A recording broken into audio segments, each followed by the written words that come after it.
美食的观众大家好，我是李强老师。今天呢是立秋，立秋的时候呢，鲍鱼是特别的肥美。今天呢教大家做一道鲍鱼橄榄排骨汤，给大家贴一个秋膘。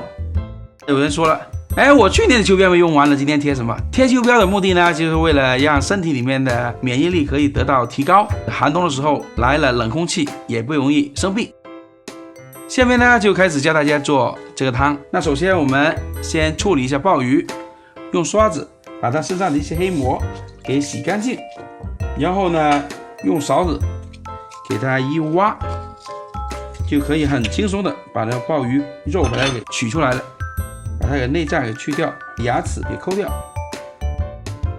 鲍鱼就杀好了。鲍鱼的壳又叫石决明，在我们中医里面是一种能够清肝明目的中药。炖汤的时候呢，我们一定要把它放进去，但是呢，鲍鱼壳上面会有一种寄生的螺，有腥气，一定要把它给去掉。拿一把硬一点的刀，把它给敲一下，这样子就可以去干净。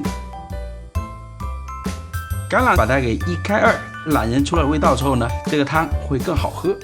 切好的懒人放一边，开始给排骨焯水。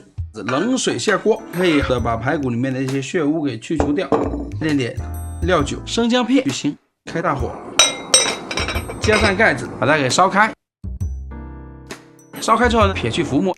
水开之后呢，把火调小，大概煮个2分钟左右就可以捞出了。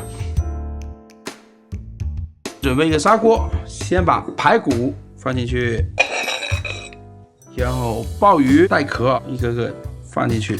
这个时候呢，把橄榄加进去，2片姜，一点点盐往里面加水。为了让这汤有更好的滋补的功效，往里面加上几颗石斛，盖上盖子，大火烧开，然后改成小火来炖，这样子呢，炖出的汤才会清鲜味美。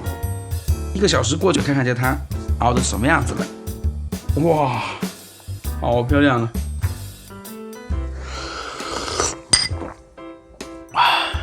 鲍鱼的鲜美加上橄榄的清润，这个汤真的特别舒服。